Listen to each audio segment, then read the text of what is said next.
নমস্কার, আমি অয়ন। গল্পকথা 2.0-তে আপনাদের সকলকে জানাই স্বাগত। আজ আবারও একটা ভয়ের গল্প নিয়ে হাজির হয়েছি। আজকে আপনারা শুনবেন মরার আতঙ্ক।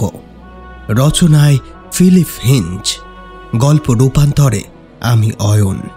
চলুন তবে শুরু করা যাক আজকের গল্প, মরার আতঙ্ক।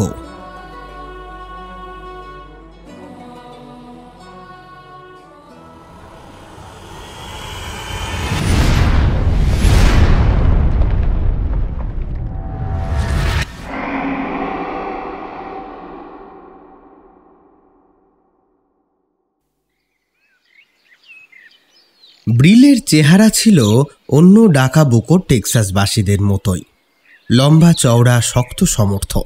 আসলে তাদের দুর্ধর্ষ পূর্বপুরুষরাই কঠোর পরিশ্রম করে, সাহসে ভর করে পশ্চিম টেক্সাসের মতো এই দুর্গম এলাকাকেও মনুষ্য বসবাসের উপযোগী করে তুলেছিল।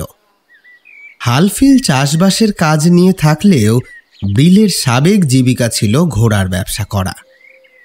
এই উত্তেজক পেশা ছেড়ে কেন যে সেই বিচিত্রহীন কৃষিকাজে মন দিল, তা নিয়ে এখনো প্রায়শই আক্ষেপ করে সে। আক্ষেপ করার কারণও আছে বটে। ইদানিং চাষের কাজে বিশেষ একটা সুবিধে করতে পারছে না সে। যেমন এই গত বছরই শীতকালে ভালোই বৃষ্টি হয়েছিল, শস্যের মাঠ গিয়েছিল ভরে, কিন্তু ঈশ্বর বিরূপ, ফসল যা রয়ে গিয়েছিল তা কিছু নষ্ট হলো শুষ্ক আবহাওয়ায়, কিছু আবার আকস্মিক এক শিলাবৃষ্টিতে। এ তো গেল গমের কথা। ব্রিল এরপর তুলোর চাষ করেছিল, যা শেষ করল পঙ্গপাল। একরকম দমে গেল ব্রিল। সে ঠিক করল যে এই বছরই তার শেষ কৃষিকাজ। ভাগ্যিস জমিটা তার নিজের নয়, না হলে বাধ্য হয়ে তাকে তো চাষবাসই করে যেতে হতো। ব্রিল তার বাড়ির সামনের খোলা চত্বরটায় বসে এসব কথাই ভাবছিল।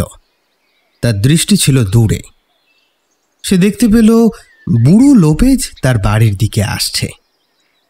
ওই লোকটার অবস্থা খুব একটা ভালো নয়। চাষাবাদ করে কষ্টে সৃষ্টে দিন যাপন করে। তার আস্তানা হলো মাঠ পেরিয়ে পূর্ব দিকের ওই কালো মেঘের মতো যে পাহাড়, তারই এক ধারে। কাঁটা তারের বেড়া পেরিয়ে লোপেজ এক জমির সীমানার মধ্যে ঢুকে খোঁড়াখুঁড়ির কাজ শুরু করেছে। ব্রিল উঠে দাঁড়ালো।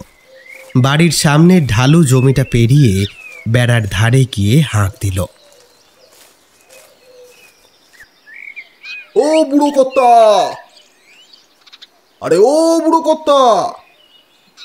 তার ডাক শুনে লোপেজ ঘুরে দাঁড়ায়। ব্রিল তার কাছে এসে বলে, তোমায় একটা কথা জিজ্ঞেস করছি। তুমি ওই দূরের পাহাড়টার কাছে রোজ রোজ যাও কেন বলো দেখি? কই না তো, সংক্ষেপে জবাব দেয় বুড়ো লোপেজ। হ্যাঁ, মিছে কথা, প্রায় তো দেখে ওদিকে যাচ্ছ। ব্যাপারটা কি বলো তো? পাহাড়ের তলায় গুপ্তধন কিছু পোঁতা আছে, সেসবের খোঁজ পেয়েছো নাকি? জায়গাটা ভালো নয়। নিচু স্বরে কথাটা বলে সে। তার মানে কি বলতে চাইছো? ভূত প্রেত? ব্রিল জানত বুড়োহারা লোকটা নির্ঘাত ভূতে বিশ্বাস করে। আমি জানি, মেক্সিকোর এই দক্ষিণ পশ্চিম দিকে যেসব ঢিবি আর পাহাড় আছে, তার প্রায় সব কটার নিচেই পোঁতা রয়েছে অসংখ্য টেক্সান এবং রেড ইন্ডিয়ান যোদ্ধা ও দলপতিদের কঙ্কাল। কি তাই তো? যা মাটির নিচে চাপা দেওয়া হয়েছে তা নিয়ে আমাদের মাথা না ঘামানোই বোধহয় ভালো। ওতে বিপদ ঘটতে পারে। অত কৌতূহল ভালো নয়। নিকুচি করেছে বিপদের। কয়েকজন সাঙাতকে নিয়ে প্যানোপিন্টো গায়ের একটা ঢিপি খুঁড়েছিলাম। পেলাম একটা নরকঙ্কাল আর পুঁতির মালা আর কটা তীরের ফলা। ইচ্ছে করেই ওই কঙ্কালের চোয়ালের কটা দাঁত আমি নিয়ে এসেছিলাম সঙ্গে করে। আর সেও তো প্রায় অনেক কাল আগের কথা। কই বিপদ আপদ তো কিছু হয়নি। পরে শুনেছি সেটা নাকি এক রেড ইন্ডিয়ান সর্দারের কবর ছিল। Red Indian? রেড ইন্ডিয়ানদের কথা কে বলেছে? রেড ইন্ডিয়ানরা এলো তো সেদিন, তাদের জন্মেরও আগে কত কিছু ঘটে গিয়েছে জানো। আমার 14 পুরুষের বাস এই জায়গায়। বাপ ঠাকুরদার মুখে এই তল্লাটের এমন এমন সব গল্প শুনেছি যা মনে করলে এখনো গায়ে কাঁটা দেয়। বলেছ, ঠিক ঠিক ঠিক। স্প্যানিশরা প্রথম শুরু করে, ফার্নান্ডো দা এমট্রাভা। ঠিক কতকাল আগে যেন এই অঞ্চলে অভিযান চালিয়েছিলেন তা অবশ্য আমি জানি না। আমি জানি 1445 সাল, ঠিক যেইখানটায় তুমি দাঁড়িয়ে আছো সেইখানটায় তাঁবু ফেলেছিল ওরা। বাহ বাহ, তা তুমি জানলে কেমন করে? আমার এক পূর্বপুরুষ দ্য এমট্রাভার দলে ছিল। তার নাম ছিল পোর্দ্রিও লোপেজ। সে তার উত্তরসূরিকে এই অভিযানের গল্প বলে যায়। তারপর বংশ পরম্পরায় কাহিনী আমার কানে এসে পৌঁছায়। বাহ বাবা, তুমি যে এত খানদানি বংশের ছেলে তা তো জানতাম না। হে, কে জানে, হয়তো এমট্রাভা তার লুট করা সোনার তাল কোনো ঢিপির তলায় পুঁতে রেখে গিয়েছে। আচ্ছা আচ্ছা, দাঁড়াও দাঁড়াও, তার মানে তুমি কি কোনো সেরকম খোঁজ পেয়েছো নাকি? মনে হচ্ছে এরকম কিছু পুঁতে রাখা সোনা দানার খোঁজ পেয়েছো তুমি। হ্যাঁ কি? ডিঙ্গো বলে এক ধূর্ত, সে সোনা নাকি খুঁজে বার করেছিল। সেই সমস্ত জিনিস নিয়ে চম্পট দিয়েছে। ব্রিল অন্যমনস্কভাবে মাথা নাড়ে। সে খুব ভালোভাবেই জানে যে গোটা উত্তর আমেরিকার মধ্যে এই দক্ষিণ পশ্চিম এলাকায় সোনা নিয়ে যত খোঁড়াখুঁড়ি হয়েছে এমনটা বোধহয় আর কোথাও হয়নি। অনেকদিন আগে যখন পৃথিবীতে তামার ব্যবসা একচেটিয়া নিয়ন্ত্রণ করত স্পেন, তাদেরই সম্পদের বেশ একটা মোটা অংশ লুটেরা ডাকাতদের হাত দিয়ে পাচার হয়ে চলে যায় টেক্সাস আর নিউ টেক্সাসের নিউ মেক্সিকোর পাহাড়ি এলাকায়। ব্রিলের বিশ্বাস সেই লুটের মালের এখনো কিছু কিছু ছড়িয়ে ছিটিয়ে রয়েছে সেখানে। একবার তার সুলুক সন্ধান জানতে পারলেই তার মতো ডাকাবুকো জোয়ানের পক্ষে তা হাতাতে খুব একটা অসুবিধা হবে না। সে যাই বলো না কেন তুমি লোপেজ। ব্রিল এবার ভাবনা ছেড়ে বুড়োর গা ঘেঁষে দাঁড়ায়, বলে, আমি বিশ্বাস করি গুপ্তধন কিন্তু এখানেই আছে, আর মনে হয় ওই ঢিবিটার তলায় আছে। আমি তো একদিন ওই শাবল গাইতে নিয়ে ঢিবি খুঁড়বই, তাতে যা হওয়ার হবে। না হে না, এমন কাজ তুমি করো না। দুহাত তুলে আর্তনাদ করে উঠল লোপেজ। আমার কথা শোনো, এমন কাজ করো না। ওটা অভিশপ্ত ঢিপি। আমার ঠাকুরদা আমাকে বলে গিয়েছিলেন। কেন, কি বলেছিলেন তোমায়? আমাকে বলেছিলেন, না না না না। ঘন ঘন মাথা নাড়ে সে। না না, আমি তো বলতে পারবো না, মরে গেলেও বলতে পারবো না। কারণ আমি শপথ নিয়েছিলাম ও কথা আমি কাউকে বলবো না। তবে একটা কথা বলি, মনে রাখো, ও ঢিপির বুকে গাইতে মারা আর নিজের গলায় ছুরি বসানো একই কাজ হবে। কিন্তু কেন? এমন কি রহস্য রয়েছে ওখানে? ব্রিলের ভ্রুতে ভাঁজ পড়ে। সে বলে, আর এত গোপনীয়তাই বা কিসের? বলতে পারবো না। না, আমি বলতে পারবো না। পবিত্র যজ্ঞের মূর্তির সামনে দাঁড়িয়ে শপথ করেছিলাম আমি, ও সম্পর্কে একটি কথাও মুখ দিয়ে বেরোবে না আমার। বেশ তো, মুখে বলতে যখন এত বাধা, তখন লিখেই জানাও না। হে, লিখতে তো আর মানা নেই। এ কথা শুনে চক্ষু বিস্ফারিত হয়ে যায় লোপেজের। ছোকরা যে গুপ্তধনের লোভে মরিয়া হয়ে উঠেছে এটা তার বুঝতে আর বাকি থাকে না। অগত্যা একটা দীর্ঘশ্বাস ছেড়ে সে বলে, বেশ, তবে লিখেই জানাবো ঢিপিটা খুঁড়তে আসলে যে বাধা কোথায় তখন তুমি বুঝবে।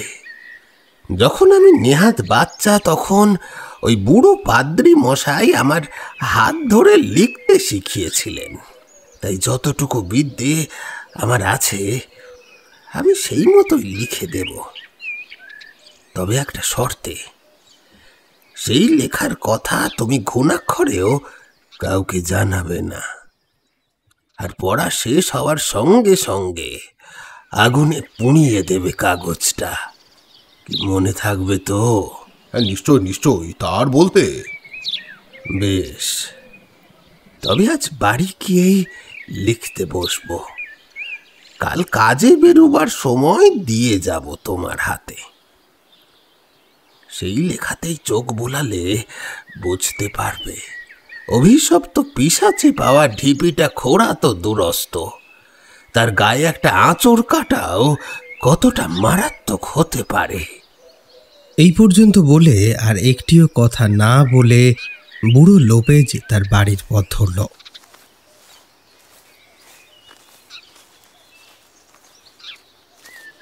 এদিকে ব্রিলের মুখে খুশি আর যেন ধরে না। অপস্ত্রিয়মান লোপেজকে দেখে দাঁত বার করে সেখানে ঘেঁষে নিল নিঃশব্দে। তারপর খানিকক্ষণ দাঁড়িয়ে রইল সেখানে। লোপেজকে তখনও দেখা যাচ্ছে, ঢালু উপত্যকাটা বেয়ে এগিয়ে চলেছে সে। আরও কিছুক্ষণ পর পাহাড়ের আড়ালে মূর্তিটা অদৃশ্য হলে একটা মতলব খেলে গেল ব্রিলের মাথায়।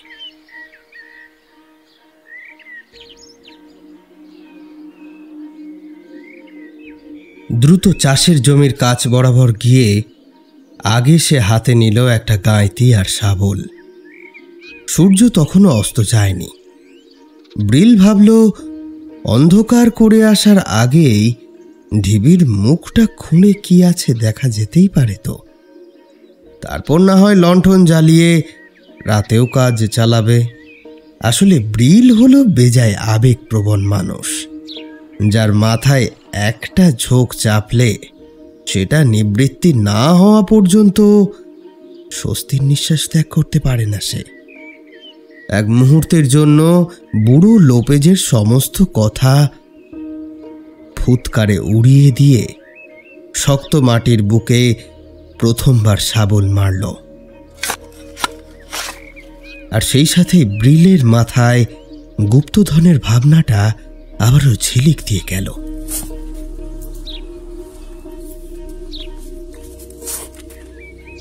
বেয়ারা গোঁ তাদের বংশের স্বভাবগত বৈশিষ্ট্য, আর সেই জেদ নিয়েই কাজ করে যাচ্ছিল সে।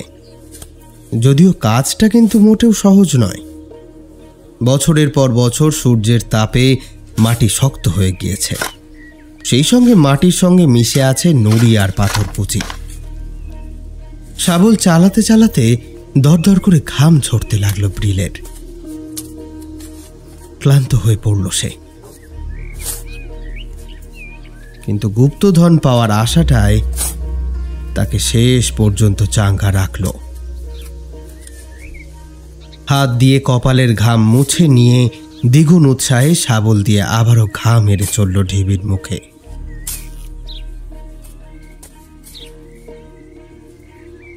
সূর্য পাটে বসল, তবুও ক্লান্ত হল না সে।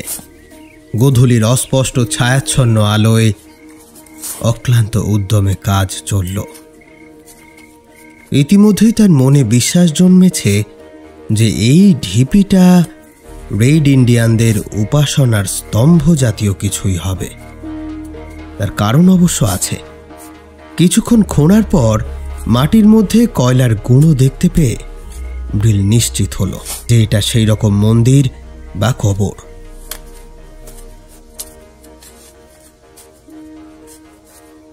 এক মনে আরো কিছুক্ষণ খোঁড়ার পর হঠাৎ একটা ধাতব পদার্থে শাবল লেগে ঠং করে উঠতেই উল্লাসে চিৎকার করে উঠল ব্রিল। এই তো পেয়েছি পেয়েছি পেয়েছি।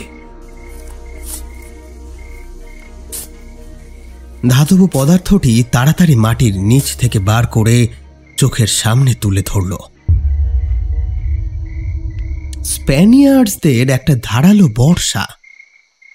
বহুকাল মাটির তলায় থাকার দরুন মরচে ধরে কাগজের মতো সাদা হয়ে গিয়েছে।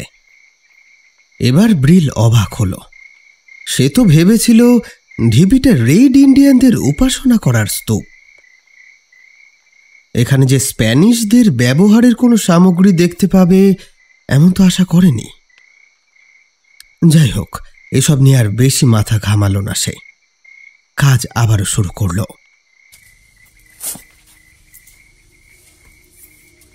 তার মন বলছে ঢিপির ঠিক মাঝখানে পাথরের তৈরি কোনো প্রকোষ্ঠ পাবে, যার মধ্যে থাকবে কোনো গোষ্ঠী বা দলের কঙ্কালের হাড়, সেই সঙ্গে সোনা বা অন্য কোনো রত্ন। অন্ধকারে শাবল চালাতে চালাতে ব্রিলের মনে হলো শাবলটা যেন গ্রানাইটের মতো কোনো শক্ত বস্তুতে আঘাত করছে। সেই জিনিস তো শাবলের আঘাতে ভাঙা অসম্ভব। তাই ব্রিল তখন চেষ্টা করল পাথরের ফাঁকে শাবল ঢুকিয়ে চাঁড় দিয়ে সেটা তুলে ফেলার। এতক্ষণ এক মনে কাজ করে যাচ্ছিল সে। এখন তার খেয়াল হলো ইতিমধ্যেই চারপাশে অন্ধকার নেমে এসেছে, ঘন অন্ধকার। চাঁদ উঠেছে আকাশে, তার পাণ্ডুর আলো ছড়িয়ে পড়ছে প্রান্তরে।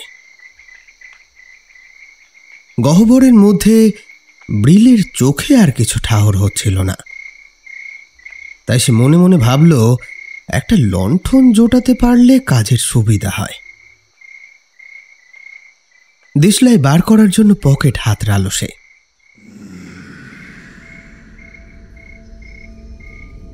তারপরে হঠাৎ শক্ত হয়ে গেল তার শরীরটা, কারণ একটু আগেই ঠিক তার পেছনের মস্ত পাথরের আড়াল থেকে একটা শব্দ ভেসে আসতে শুনল না। কিসের আওয়াজ ওটা? সাপ নাকি? পাথরের গর্তে নধর গড়নের পাইথনের বাস থাকা বিচিত্র নয়। কে জানে, হয়তো সে গর্তের মধ্যে মাথা ঢোকালেই একজোটে ঝাঁপিয়ে পড়বে তারা তার উপর। কথাটা ভেবেই আতঙ্কে শিউরে উঠল তার গা। খোঁড়া গর্তের মুখটা থেকে কিছুটা পিছিয়ে এলো ব্রিল। অন্ধকারে এলো পাথারি শাবল চালিয়ে লাভ নেই, তাতে বিপদের সম্ভাবনা বেশি। নানা রকম ভাবছে, এমন সময় তার খেয়াল হলো কিছুক্ষণ ধরেই একটা কটু গন্ধ নাকে আসছে তার। কে জানে সাপের গায়ের গন্ধ হয়তো এমন। তাই সে আর সেখানে দাঁড়ালো না। শাবল নামিয়ে রেখে বাড়ির দিকে রওনা দিল একটা লণ্ঠন জোগাড় করার জন্য।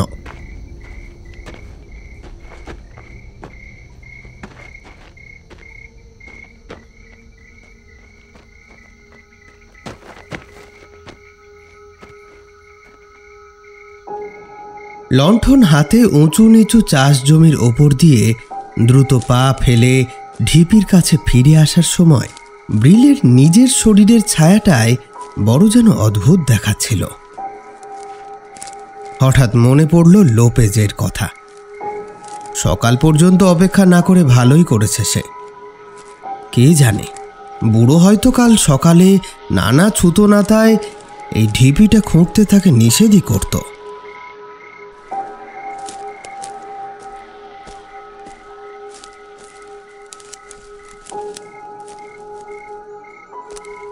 আজকের রাতটা আশ্চর্য রকমের নিস্তব্ধ। ব্রিল ঢিপির কাছে পৌঁছে লণ্ঠনটা তুলে ধরল। শাবল গাইতে আগের জায়গাতেই পড়ে রয়েছে, কিন্তু যে জায়গাটা সে খোঁড়াখুঁড়ি করেছিল সেখানটায় মস্ত বড় একটা ফাঁক।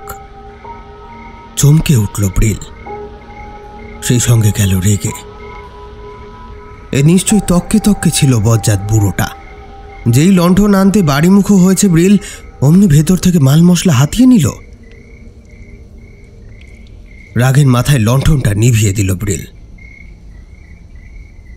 রাগতভাবে লোপেজের ঘরের দিকে দৃষ্টি নিক্ষেপ করল, আর সেই সাথেই ভয় যেন আড়ষ্ট হয়ে গেল তার শরীরটা। পাহাড়ের কোণে যেখানে লোপেজের গুঁড়ে, হঠাৎ সেখানে গড়ে উঠল একটা ছায়া। সেই অস্পষ্ট আলোয় ব্রিল দেখল মানুষের মূর্তির আকারের সেই ছায়াটা আস্তে আস্তে মিলিয়ে যাচ্ছে পাহাড়ের ওপাশে। রাগে গাটা রিরি করে উঠল ব্রিলের। বেটা আস্তানার দিকে চম্পট দিচ্ছে। নিজের মনে গর্জে উঠল, নিশ্চয়ই সোনাদানা কিছু হাতিয়েছে, না হলে এত জোরে পা চালাতে পারত না বুড়ো।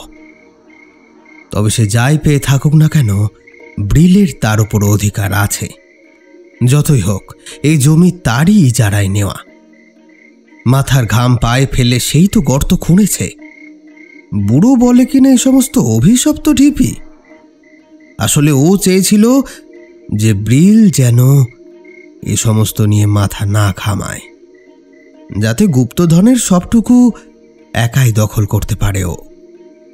এই সমস্ত ভাবতে ভাবতে বড় বড় পা ফেলে ব্রিল পাহাড় ঘেরা সেই অন্ধকার উপত্যকার দিকে এগিয়ে চলল।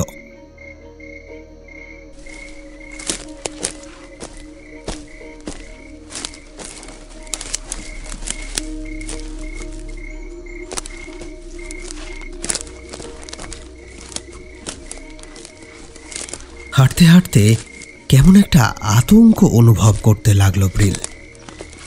নিশুতি রাতের গা ছমছমে এই পরিবেশে ব্রিলের মতো সাহসী মানুষেরও বুক কেঁপে কেঁপে উঠছে। এখন ব্রিলের আফসোস হতে লাগলো রাগের মাথায় লণ্ঠনটা নিভিয়ে দেওয়ার জন্য। যাই হোক, শাবলটা তো তার হাতে আছে, প্রয়োজনে ওটাকে অস্ত্র হিসেবে ব্যবহার করবে সে। খানিক দূর হেঁটে পাহাড়ের ওপর উঠে লোপেজের কোণেটা দেখতে পেল। ঘরের একটা জানলা দিয়ে আলো ছড়িয়ে পড়ছে বাইরে। জিনিসপত্র সব গুছিয়ে চম্পট দেওয়ার মতলব করছে বুড়ো, নইলে এত রাতে ওর ঘরে আলো জ্বলবে কেন? তার কথা শেষ হওয়ার আগেই চমকে উঠল ব্রিল। এমন ভয় ও চমকের অভিজ্ঞতা তার জীবনেই প্রথম। কারণ ইতিমধ্যেই রাতের বুক চিরে হঠাৎ একটা তীক্ষ্ণ অসহায় আর্তনাদ লোপেজের কোণের দিক থেকে উঠে মিলিয়ে গেল নিস্তব্ধ পাহাড়ে।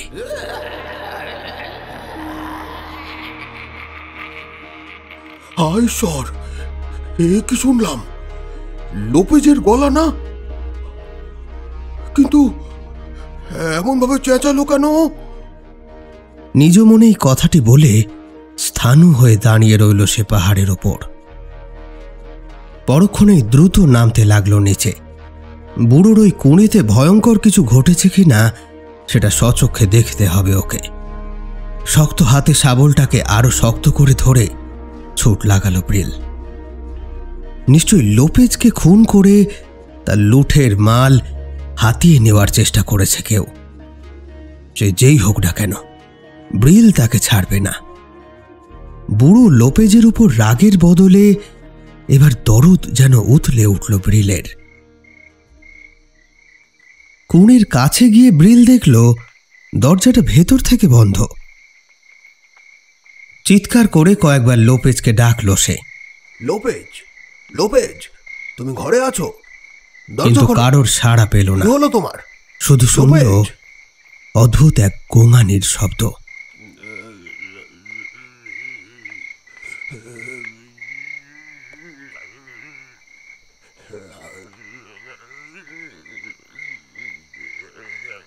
শরীরটা শক্ত করে নিল ব্রিল। হাতের শাবলটা দিয়ে লোপেজের বাড়ির দরজায় আঘাত করল প্রচণ্ড জোরে। সঙ্গে সঙ্গে দুর্বল দরজাটা মরমর করে একটা শব্দ করে ভেঙে পড়ল। আর প্রায় পর মুহূর্তেই এক মোক্ষম লাফ দিয়ে ব্রিল অন্ধকারের মধ্যে ঢুকে গেল ঘরের ভেতর। বারান্দায় সামনের ঘরে কেউ কোথাও নেই।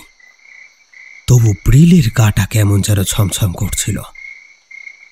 তার মনে হচ্ছিল আশেপাশে কেউ যেন একটা ঘুরছে। ঘামে ভেজা হাতে পকেট থেকে দেশলাই বার করে ঘরের বাতি জ্বালল সে।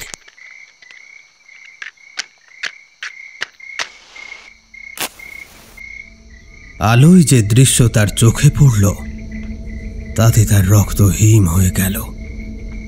ঘরের বিছানায় পড়ে রয়েছে লোপেজের প্রাণহীন দেহ।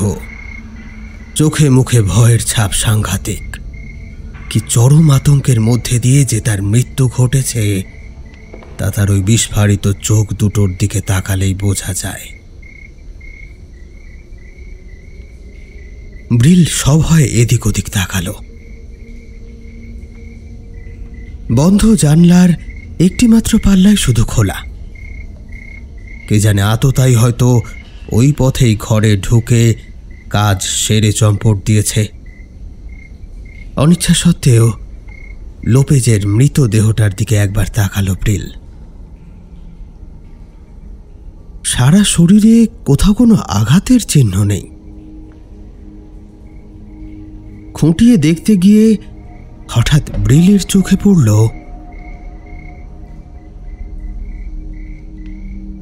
লোপেজের গলায় বিন্দু বিন্দু রক্ত, যেন কারোর সূক্ষ্ম ও তীক্ষ্ণ দাঁতের কামড়ের দাগ সেখানে। কিন্তু সেই ক্ষতর চিহ্ন এতটাই সামান্য যে তা থেকে রক্তপাত ঘটে কারোর মৃত্যু ঘটেছে এমন বিশ্বাস করা চলে না। ব্রিল অনুভব করল ইতিমধ্যে কখন যেন তার সমস্ত সাহস কোথাও উবে গিয়েছে। তার বদলে ফিরে এসেছে সেই গা ছমছম করা ভাবটা। বুড়ো লোপেজ নিদারুণ ভয় পেয়ে মরেছে, কিন্তু এমন কি হতে পারে যা দেখে এত ভয় পেল সে? আচ্ছা, এমনও তো হতে পারে ক্ষতের চিহ্ন হয়তো পরে পড়েছে আর তার আগেই দম বন্ধ হয়ে মারা গিয়েছে বুড়ো। এসব 7-5 ভাবতে ভাবতে হঠাৎ মেজের ওপর নজর পড়ল ব্রিলের। দেখল কয়েকটা হলদেটে রঙের কাগজ এখানে সেখানে পড়ে রয়েছে। তার উপর মেক্সিকান ভাষায় আঁকা বাঁকা হস্তাক্ষরে কিছু লেখা। হঠাৎ ব্রিলের মনে পড়ে গেল লোপেজ তাকে বলেছিল ওই রহস্যময় ঢিপির গায়ে আঁচড় কাটা কেন মানা তা সে তাকে লিখে জানাবে। হয়তো সেই লেখাটাই লিখছিল।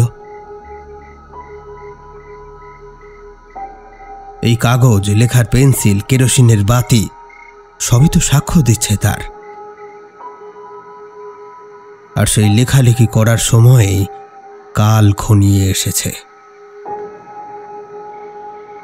তার মানে ঢিপির মুখের পাথর সরিয়ে ভেতরকার জিনিস লোপেজ সরায়নি। লোপেজ যদি না সরিয়ে থাকে তবে ওগুলো সরালো কে?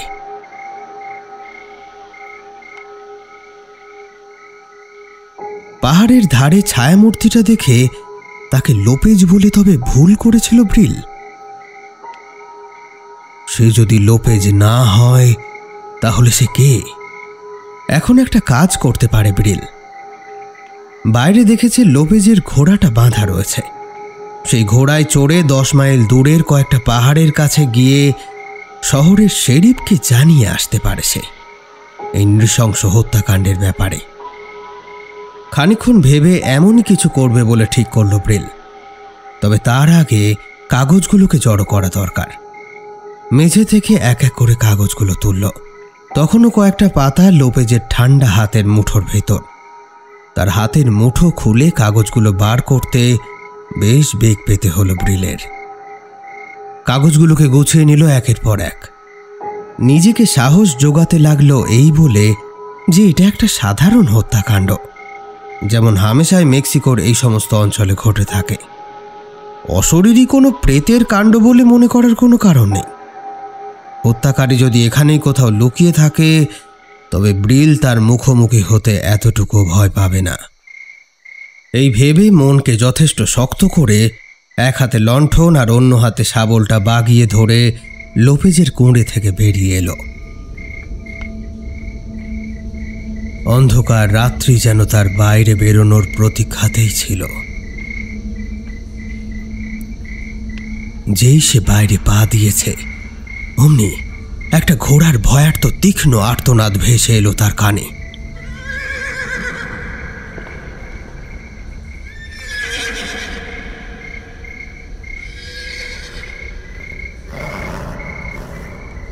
আর তার পরক্ষণেই দ্রুত খুঁড়ের শব্দ।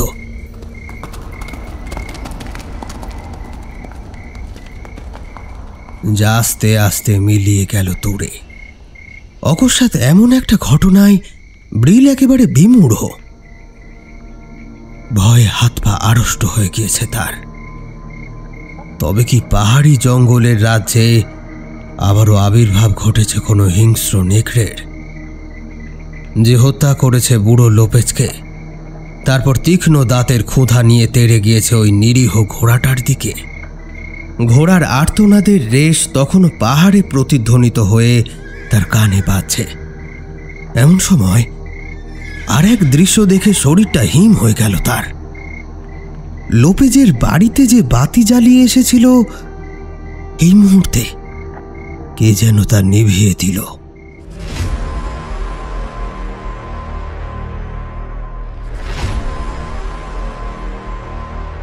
গাঢ় অন্ধকার থমথমে বাড়িটাকে এখন সত্যি তার ভুতুড়ে আস্তানা বলেই মনে হচ্ছে।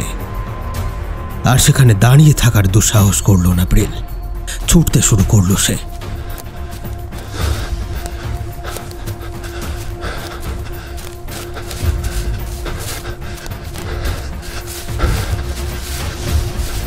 এখন তার সমস্ত সাহস, সমস্ত যুক্তি তলানিতে এসে ঠেকেছে। কোনো রকমে বাড়ি পৌঁছাতে পারলে বাঁচে।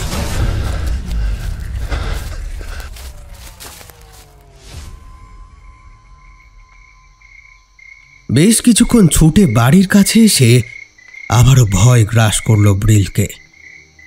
যে ভয়ঙ্কর আতঙ্কে বুড়ো লোপেজ প্রাণ হারিয়েছে, সে সর্বনাশে দানও তার আস্তানাতেও তো লুকিয়ে থাকতে পারে। ব্রিল পা টিপে টিপে এগোয়। দরজাটা খুলেই সে আড়াল আবডালগুলো আগে দেখে নেয়। হাতের লণ্ঠনটাকে নিভিয়ে দিয়ে জ্বালে ঘরের বাতি। দরজায় তালা লাগিয়ে জানলাগুলোকে এঁটে বন্ধ করে দিয়ে একটা গুপ্ত স্থান থেকে তার অতি বিশ্বস্ত গুলি ভরা কোল্ড 45টা বের করে নেয়। হাতে শক্ত করে ধরে সেটা। সাবধানের মান নেই। কে জানে, লোপেজের খুনি হয়তো চায় না তার কীর্তির কোনো সাক্ষী থাকুক। খুনি একা হোক কিংবা একের বেশি, এখন আর চিন্তা নেই। খুব শীঘ্রই তারা বুঝবে যে নিরস্ত বুড়ো লোপেজকে হত্যা করা এক কথা, আর কোল্ড 45-এর সঙ্গে পাল্লা দেওয়া আর এক কথা। লোপেজের কথা ভাবতেই তার মনে পড়ে গেল, আরে আসল ব্যাপারটা তো সে ভুলেই গিয়েছিল। লোপেজের ঘর থেকে সংগ্রহ করে আনা কাগজগুলো পরপর গুছিয়ে নিয়ে টেবিলের বাতির কাছে এসে পড়তে শুরু করল সে।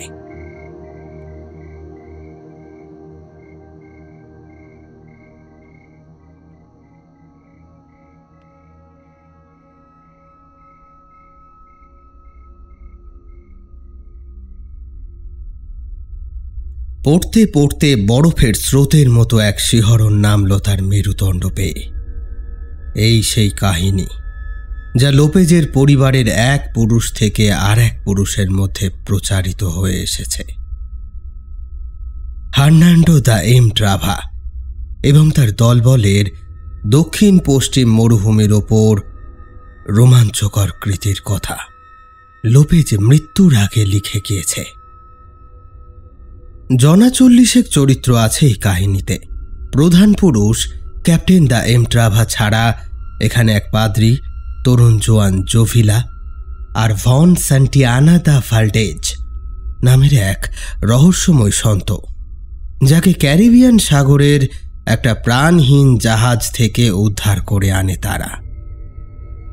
তারপর থেকে সমস্ত অভিযানে দ্য ভাল্ডেজ হয় তাদের অভিন্ন সঙ্গী। লোপেজ তার অশুদ্ধ ভাষায় প্রায় 300 বছরেরও আগের ইতিহাস লিখে গিয়েছে। বড় বিচিত্র আর রোমাঞ্চে ভরা এই অভিযানের ইতিহাস। কত বিপদই না এসেছে তাদের সামনে।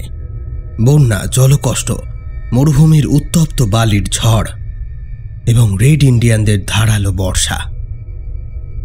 তবে এই সমস্ত বিপদের থেকেও অধিক ছিল আরও এক বিপদ, আর যার ভয়ে তারা সবাই কোনো এক অজানা কারণে ঢলে পড়েছিল মৃত্যুর কোলে। কেউ জানত না তাদের এতগুলো মৃত্যুর পিছনে হত্যাকারী কে? দিনে দিনে আতঙ্ক এমনভাবে ছড়িয়ে পড়েছিল যে সবাই তখন ভাবতে লাগলো দলের মধ্যেই হয়তো রয়েছে এক রক্তলোভী পিশাচ, যে রাতের গভীর হলেই মানুষের তাজা রক্তের তৃষ্ণায় উন্মাদ হয়ে ওঠে। কিন্তু এতগুলো মানুষের মধ্যে সে যে কোনজন, সেটা খুঁজে বার করা সম্ভব হয়নি। দিনে দিনে কমে আসতে লাগলো অভিযাত্রীর সংখ্যা। সন্দেহ আর ভয়ের শিকার তখন সকলেই। মুষ্টিমেয় যে কজন তখন বেঁচে এবং দুর্গম মরু পেরিয়ে এগিয়ে চলেছে গন্তব্যের দিকে, আতঙ্কে তখন তারাও অস্থির। প্রতি রাত্রে একটি করে মানুষ বলি হচ্ছে, ঘুমের মধ্যে খোঁয়াতে হচ্ছে প্রাণ। খুনি কোনো সূত্র রেখে যায় না, শুধু এঁকে যায় তার শিকারীর গলায় একটি ধারালো নখের আঁচড়। অভিযাত্রীরা জানত ঘুমিয়ে পড়া কত মারাত্মক, তাই দিনভর পথ চলেও রাতে তারা জেগে থাকতে চাইত প্রাণের দায়ে। তবে শরীর কি আর এত ক্লেশ মানে? একসময় ক্লান্ত হয়ে যখন ঢলে পড়ত ঘুমের কোলে, তখন তারা জানতেও পারত না কখন মৃত্যু নিঃশব্দে এসে দাঁড়িয়েছে তার শিয়রে।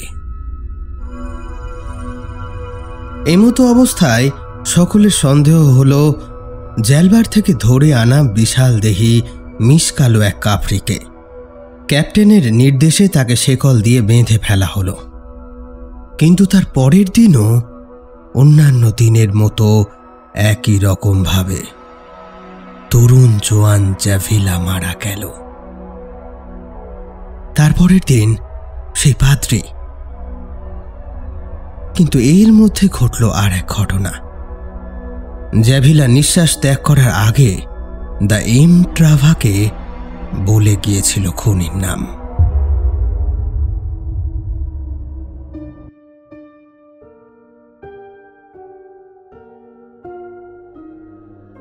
শরীরটা টান টান করে ব্রিল এখন কাহিনীর শেষাংশ পড়ছে।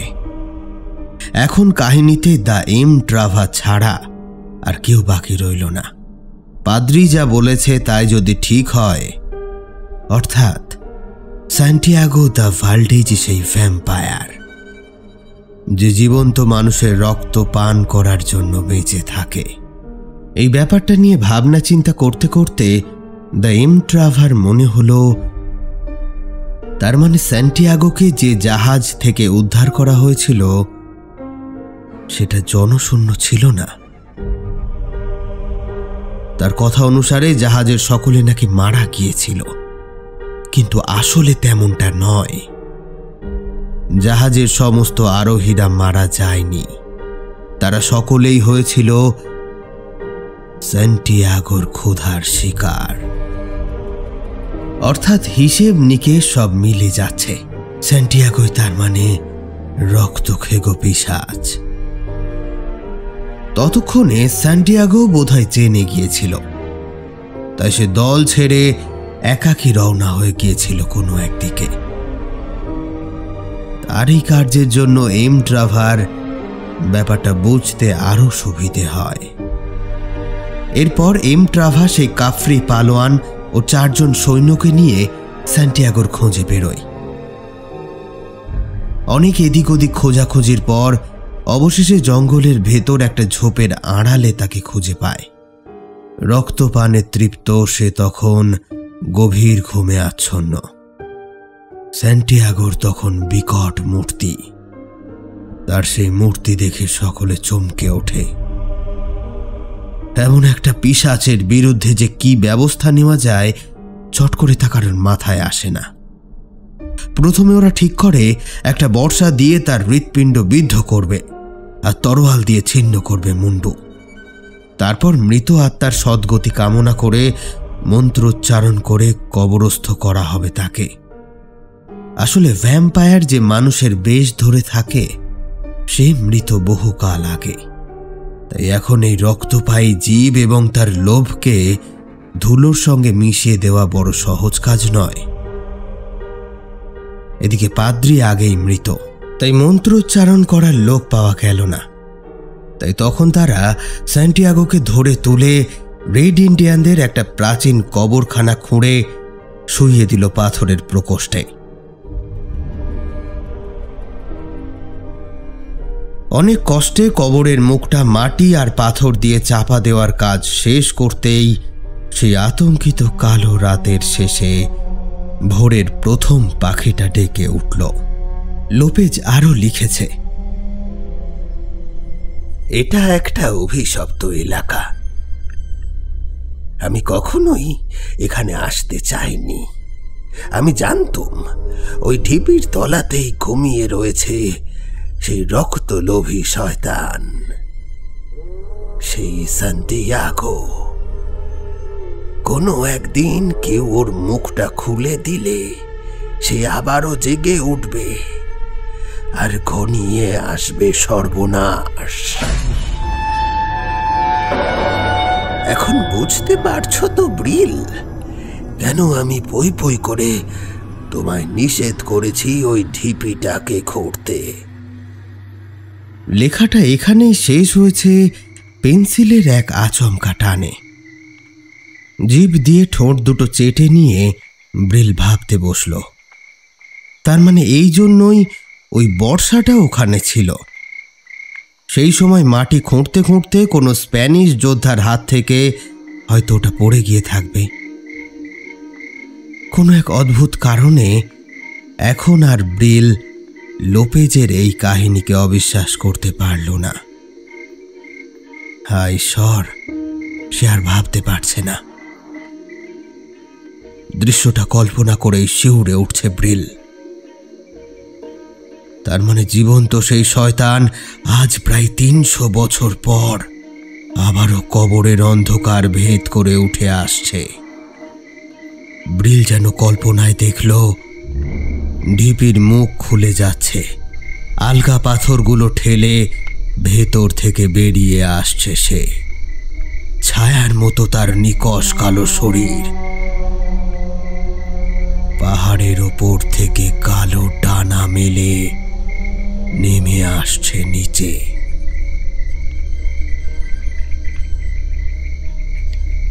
আলো যখন জ্বলছে তার মানে নিশ্চয়ই রক্ত মাংসের জীবন্ত মানুষ আছে ঘরে। তার অতি দীর্ঘ হাত বাড়িয়ে জানলার পাল্লাটা ফাঁক করে এবার সে ঘরের ভেতরে ঢুকতে চাইল।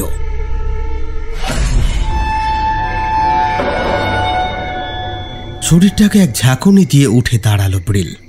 না না না না, এসব বুঝলো কি? এসব হতেই পারে না। বুড়ো লোপেজের মাথা ঠিক ছিল না। ভ্যাম্পায়ার বলে আদতে কিছু হয় নাকি? কিচ্ছু হয় না। তাই যদি থাকবে তবে সে আমাকে না ধরে লোপেজের ওপর চড়াও হতে যাবে কেন আগে? আমি তো গর্তটা খুঁড়েছি। যত সব গাঁজাখুরি গল্প লিখে গিয়েছে এখানে বুড়োটা। এইসব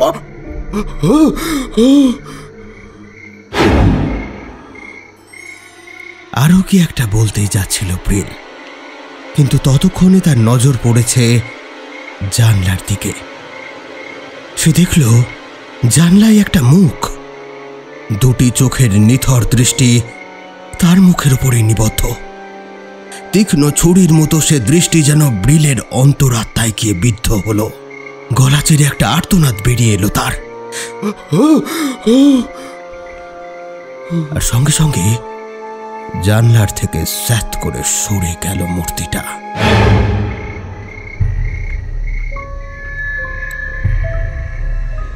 এবার ব্রিলের নজর গেল তার ঘরের দরজাটার দিকে। দরজাটায় মৃদু একটা আওয়াজ হচ্ছে, যেন উল্টো দিক থেকে কেউ খোলার চেষ্টা করছে দরজাটা। ব্রিল তার ঘরের দেওয়ালের সঙ্গে সেধিয়ে গেল। রিভলভার শুদ্ধ তার হাতটা ঠক ঠক করে কাঁপছে। দরজা ভেদ করে গুলি করার চিন্তা তার মাথায় আসেনি। ব্রিলের মাথায় তখন একটাই চিন্তা, এই পুরনো কাঠের দরজা কতক্ষণ ঠেকিয়ে রাখবে ওই দূতকে, যে সাক্ষাৎ মৃত্যুর পরোয়ানা নিয়ে হাজির হয়েছে এই এত রাত্রে তার শিয়রে। হলেও ঠিক তাই, চোখের পলক পড়ার আগেই দরজার পাল্লাটা ভেঙে পড়ে গেল। ব্রিল চিৎকার করতে পারল না, ভয়ে তার জিভটা বরফের মতো আড়ষ্ট হয়ে গিয়েছে। এখন কেবল বিস্ফারিত দুই চোখ মেলে দেখছে সামনের ওই মূর্তিমান বিভীষিকাকে। মৃত্যু শীতল তার দুই চোখ, লম্বা হাতে বড় বড় ধারালো নখ।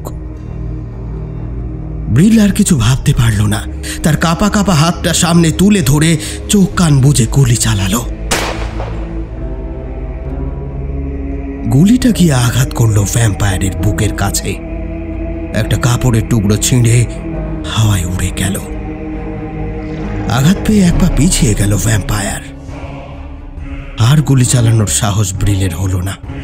দেওয়াল ধরে কাঁপতে কাঁপতে হঠাৎই ডুকরে কেঁদে উঠল ব্রিল। রিভলভারটা তার আগেই হাত থেকে খসে পড়ে গিয়েছে। সেই মুহূর্তে তার মনে হলো এতদিন গাঁজাখড়ি বলে সে যে গল্পটা উড়িয়ে দিয়েছে তা বড় নিষ্ঠুর সত্য।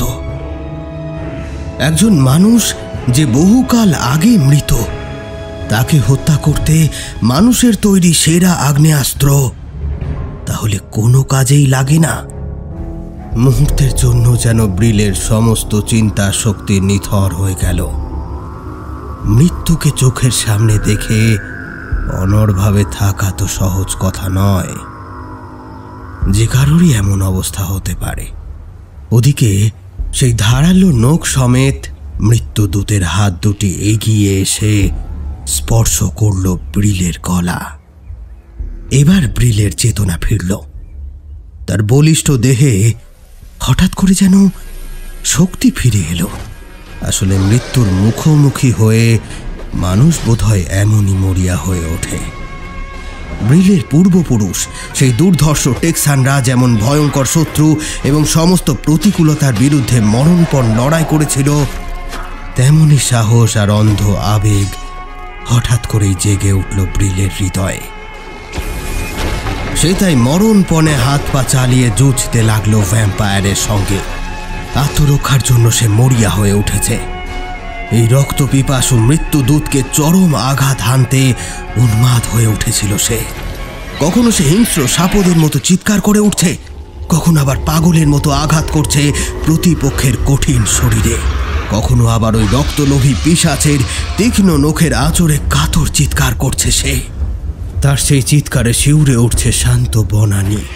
তার চোখে যেন নেকড়ের দাঁত, চোখের স্থির দৃষ্টিতে মৃত্যুদূতের হাতছানি। তারা দুইজনে ধস্তাধস্তি করতে করতে মেঝেতে গড়াগড়ি খেতে লাগলো। ব্রিলের ঘরের পুরনো কাঁচের আসবাব ভেঙে ততক্ষণে তছনছ। কখনো ভ্যাম্পায়ারের গায়ের উগ্র গন্ধে ব্রিলের দম বন্ধ হওয়ার উপক্রম হলো, কখনো আবার ব্রিলের প্রচণ্ড আঘাতে ভ্যাম্পায়ারে লুটিয়ে পড়ল মাটিতে।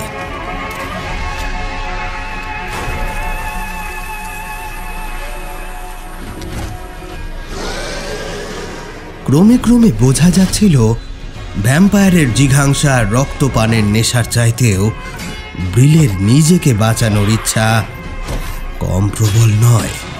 তাদের ঝটাপটির এক ফাঁকে টেবিলের ওপর আছড়ে পড়তেই টেবিলটা কাত হয়ে পড়ে যায় মাটিতে, আর তার ওপরে রাখা বাতিটা মাটিতে পড়ে এবং বাতির জ্বালানি তেল ছড়িয়ে পড়ে ঘরের দেওয়াল আর মেঝেতে।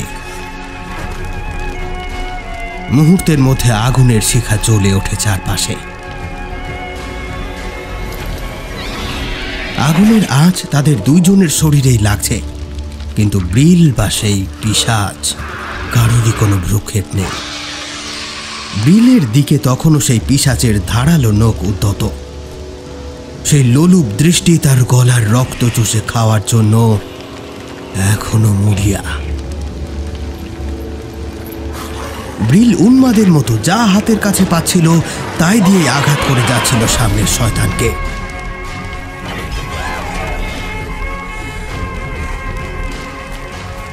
ওদিকে একই রকম ভাবে পিশাচ আঘাত প্রতিহত করে পুনরায় আঘাত হানছে ব্রিলের ওপর।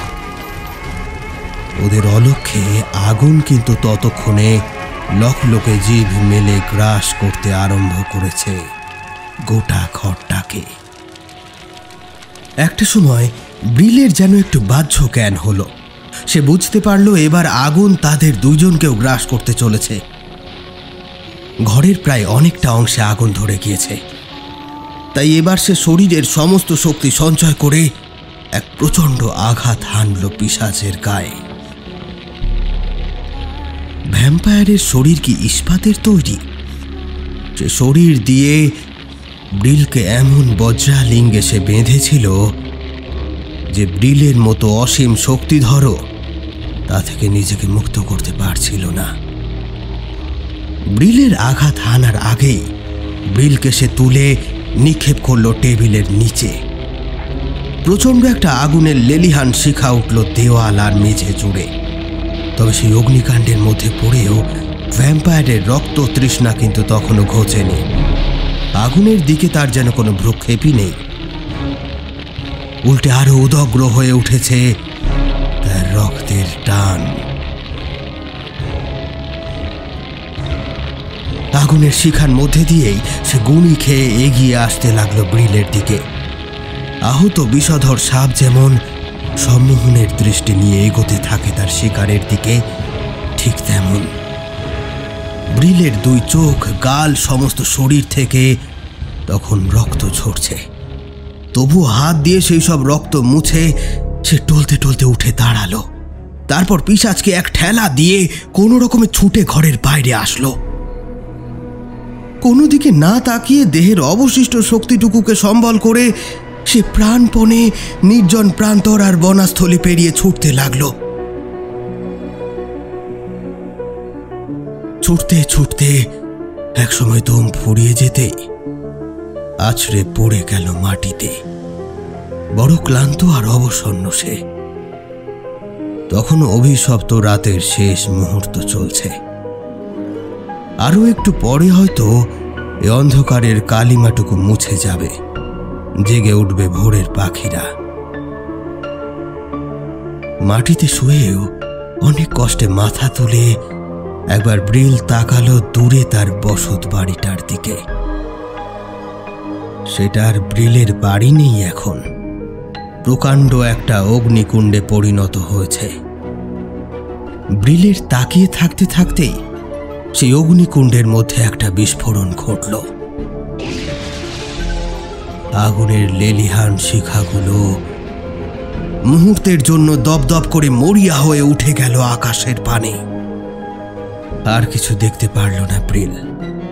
তার শরীরের সমস্ত শক্তি শেষ। বড় নিশ্চিন্ত আরামে চোখ বুঝল সে।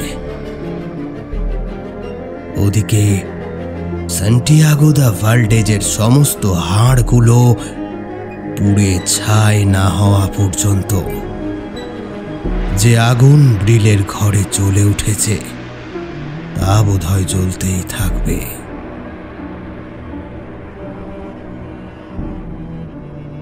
আপনারা শুনছিলেন মরার আতঙ্ক। গল্পটি কেমন লাগলো কমেন্ট সেকশনে জানাতে কিন্তু ভুলবেন না। যে সমস্ত শ্রোতা বন্ধুরা আমাদের এই চ্যানেলটিকে এখনও সাবস্ক্রাইব করেননি তারা দয়া করে সাবস্ক্রাইব করে বেল আইকনটি প্রেস করে নেবেন। খুব শীঘ্রই আবার হাজির হচ্ছি হাড় হিম করা কোনো গল্প নিয়ে। ততক্ষণ গল্প শোনো, গল্প করো, গল্প কথা।